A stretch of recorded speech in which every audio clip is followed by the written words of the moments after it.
Halo rekan-rekan sekalian, selamat berjumpa kembali di dalam channel saya ini.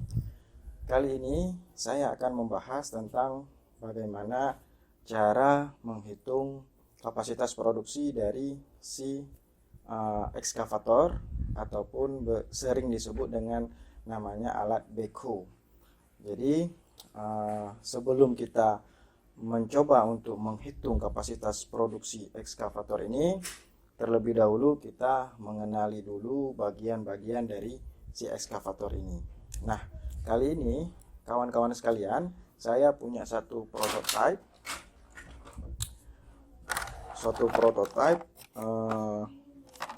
lebih tepatnya sebenarnya mainan alat berat. Jadi saya ingin menerangkan terlebih dahulu tentang bagian-bagian si ekskavator ini. Jadi sebagaimana mungkin rekan-rekan ataupun kawan-kawan sekalian yang sudah mengenal ataupun sudah pernah melihat ekskavator, mungkin ada yang tidak tahu terhadap nama bagian-bagian tersebut.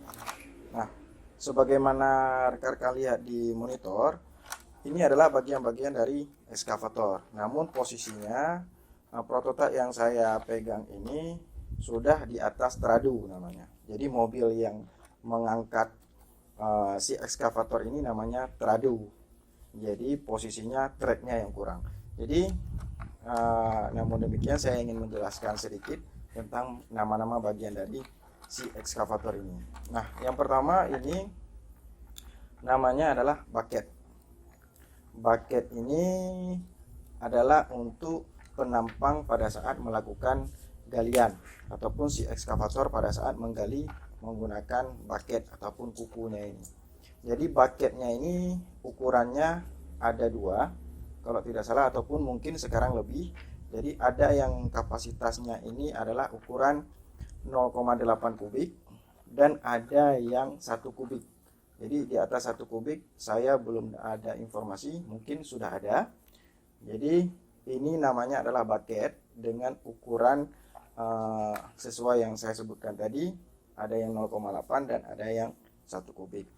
Dan kemudian ini namanya adalah arm ataupun disebut dengan bahasa Indonesianya ini adalah lengan si ekskavator. Dan ini adalah namanya boom arm, lengan daripada boom si ekskavator. Kemudian selanjutnya ada yang namanya di sini, ini komponennya adalah engine ataupun namanya tempat induk mesin.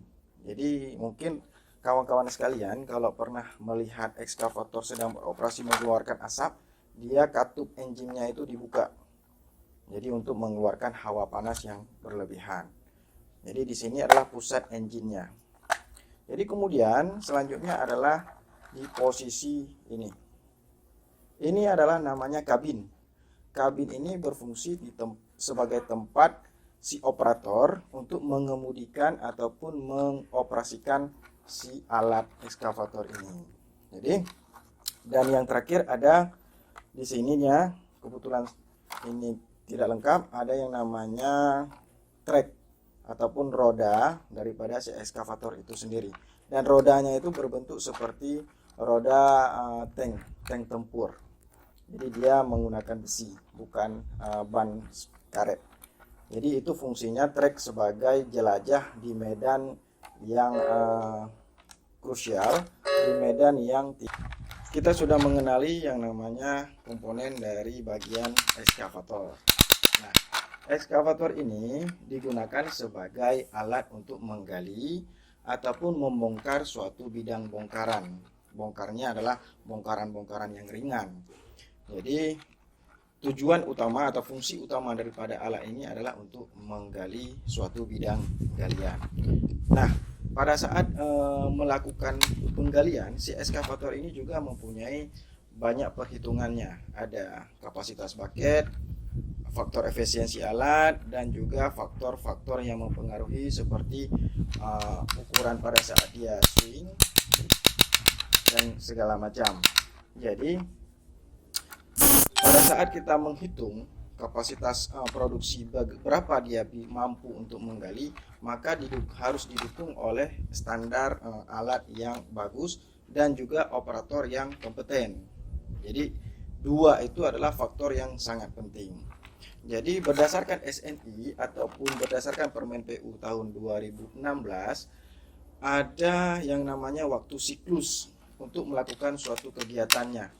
Waktu siklus itu waktu untuk menggali, kemudian waktu dia untuk swing, dan waktu dia kembali lagi kepada titik galian itu. Itu waktu siklus itu di dalam SNI disebutkan adalah 0,32 menit dalam suatu kegiatan. Kegiatan itu siklus menggali, swing, dan kembali menggali. Jadi itu adalah 0,32 menit atau setara dengan 20 detik. Jadi rekan-rekan sekalian, sekali dia menggali, swing, dan kembali lagi pada titik gali itu adalah 0,32 menit atau setara dengan 20 detik. Jadi namun itu kembali kepada standar alat yang layak dan memenuhi kriteria dan juga operator yang kompeten. Kemudian kapasitas produksinya itu di dalam 1 jam. Di dalam 1 jam itu menurut perhitungan SNI kita adalah 260 kubik. Itu untuk 1 jam. Jadi si alat ekskavator ini mampu dia menggali dalam suatu kegiatan siklus kegiatan menggali. Dalam 1 jam itu dia mampu menggali 260 kubik tanah hasil dia gali.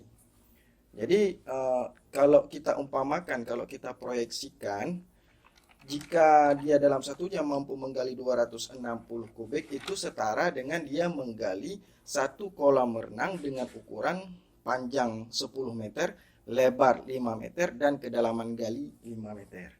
Jadi dalam 1 jam dia mampu menggali suatu kolam renang dengan ukuran 10 kali 5 kali kedalaman 5 meter. Jadi untuk satu alat ekskavator ini. Jadi dari mana semua perhitungan itu? Nanti di video selanjutnya saya akan menjabarkan tentang perhitungan detail sehingga bagaimana kita bisa mendapatkan dalam 1 jam kapasitas produksi si alat ekskavator ini adalah sebesar 260 kubik tanah galian. Jadi kesimpulannya adalah saya ingin menyampaikan kepada kawan-kawan sekalian bahwasanya pada saat kita ingin menggunakan ataupun melakukan suatu kegiatan dengan penggunaan alat berat ini, si ekskavator ini, kita mampu ataupun kita bisa menghitung kapan dan berapa lama durasi yang bisa kita gunakan si alat ini. Jadi berdasarkan hitungan ini kita juga bisa mempersiapkan biaya yang harus kita keluarkan. Jadi misalnya dalam suatu pekerjaan kita itu kita menghabiskan durasi pemakaian si alat ini adalah 1 jam berdasarkan misalnya kita membutuhkan si alat ini dalam suatu pekerjaan kita adalah 1 hari misalnya. Jadi berdasarkan hitungan data kita yang sebelumnya, jadi berdasarkan faktor efisiensi yang seperti saya sebutkan tadi, berarti kita sudah memprediksi berdasarkan hitungan kita membutuhkan alat ini untuk bekerja dalam tempo 1 hari. Namun terkadang kenyataan di lapangan akibat kita tidak ada perhitungan, maka bisa saja pekerjaan yang kita bisa lakukan dalam penggunaan alat ini 1 hari, maka bisa memakan waktu 2 sampai dengan 3 hari. Jadi bisa dibayangkan, misalnya dalam 1 hari adalah biaya operasional ataupun pemakaian alat ini adalah 5 juta, maka jika 2 hari atau 3 hari adalah 15 juta. Yang padahal bisa kita laksanakan dalam tempo 1 hari. Jadi ada 10 juta yang terbuang di situ secara sia-sia ataupun percuma. Jadi kenapa bisa terjadi over durasi seperti itu? Itu terjadi karena akibat satu, mungkin standarisasi daripada alat ini kurang ataupun tidak memenuhi lagi. Kemudian yang kedua adalah tidak kompetensi ataupun tidak profesionalismenya si operator dalam mengoperasikan si alat ini. Jadi banyak faktor yang mempengaruhi dalam kegiatan penyewaan ataupun pemakaian alat ekskavator ini. Jadi untuk ke depan saya akan menjelaskan, menjabarkan detail perhitungan dalam mencari kapasitas produksi si alat ekskavator ini. Jadi bagi kawan-kawan sekalian, bagi teman-teman sekalian, saya ingin menyampaikan bahwasanya setiap suatu pekerjaan konstruksi dalam item-item pekerjaannya itu semua bisa kita hitung. Mulai dari pemakaian alat, pemakaian upah, pemakaian pekerja, pemakaian material dan segala macam, semua bisa kita hitung. Mungkin ada yang bergeser dari hitungan kita, maksimal saya rasa hanya 10%. Jadi saya kira sekilas untuk kapasitas produksi alat ini saya jelaskan sudah panjang. Jadi kalau memang dirasa ini bermanfaat, silahkan di subscribe dan ditunggu untuk video penjabaran tentang detail perhitungan si ekskavator ini. Oke, terima kasih telah menonton.